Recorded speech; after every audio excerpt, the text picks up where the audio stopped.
Halo, pernah nggak sih kalian mikir, kenapa ya presiden di Indonesia itu nggak pernah ada yang non-muslim? Cause nobody does it like you. I like the way that you move. That's why I never go through with leaving you. Everybody's Jadi karena dari beberapa hari yang lalu aku tuh kepikiran, kenapa sih presiden di Indonesia itu nggak pernah ada yang non-muslim? Sampai akhirnya aku scroll Google, aku tanya sama Google, dan ini adalah jawaban-jawaban yang aku temukan di Google. Lihat. So, do you think that a non-Muslim could be the president of Indonesia? Ya kenapa tidak? Kalau rakyat menghendaki, ini demokrasi. Kalau rakyat menghendaki, kenapa tidak? Dicoba saja, rakyat menghendaki atau tidak. Di beberapa daerah sudah ada gubernur non-muslim juga ada. Bupati wali kota non-muslim juga ada. Kenapa tidak? Saya dulu wakil wali kota di Solo juga Katolik. Di Jakarta juga sama.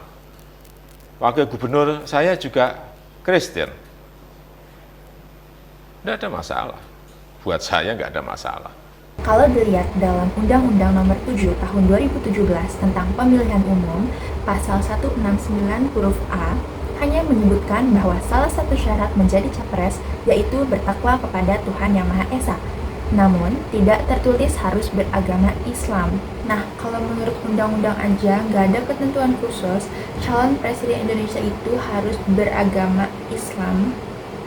Jadi kenapa nggak pernah ada presiden Indonesia yang non-muslim? Dilansir dari Voice of America Indonesia, dalam survei yang dilakukan Indonesian Presidential Studies (IPS), agama seorang capres maupun cawapres sebenarnya tidak menjadi faktor utama dari deretan alasan pemilih menentukan pilihan.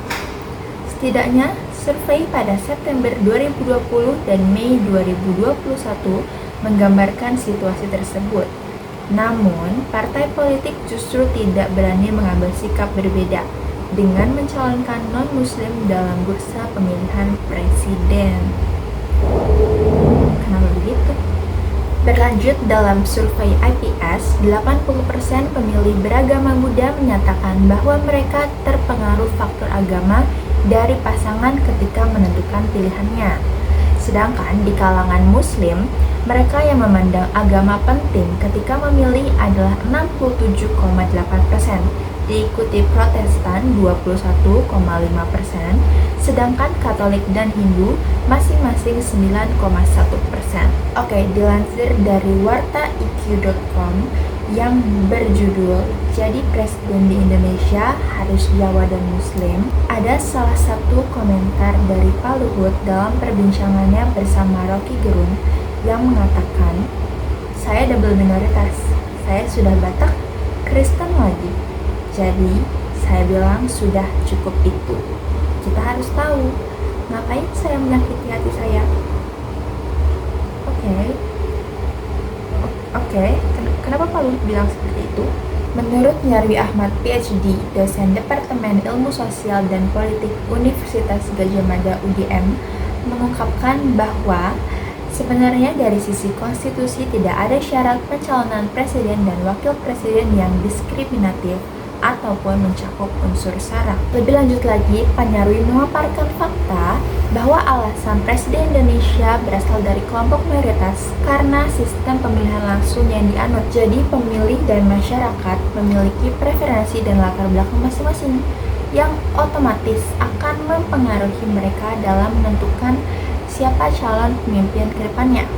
Menurut data hasil sensus penduduk tahun 2010, sebanyak 40,2% dari populasi penduduk Indonesia berasal dari suku Jawa dan sebanyak 87,18% dari populasi penduduk Indonesia yang menganut agama Islam. Dampaknya, calon presiden dan wakil presiden yang beretnis Jawa dan beragama Islam memiliki peluang lebih besar untuk menang dalam pemilihan umum.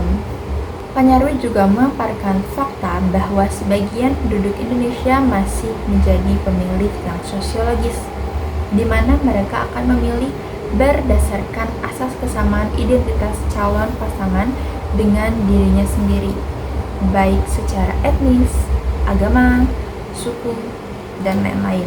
Oleh karena itu, partai politik juga menjadikan kondisi ini sebagai acuan dasar dalam mengusung capres dan cawapres. Jadi sebenarnya nggak ada aturan khusus untuk mencalonkan diri sebagai presiden harus beretnis apa dan beragama apa. Dan kita sebagai masyarakat, sebagai pemilih, harus bijak dalam memilih calon pemimpin kedepannya. Gunakan hak suara kalian sebaik mungkin, jangan sampai digunakan oleh oknum tidak bertanggung jawab. Dan siapapun yang terpilih untuk menjadi presiden Indonesia selanjutnya, semoga amanah, semoga You got me jumping like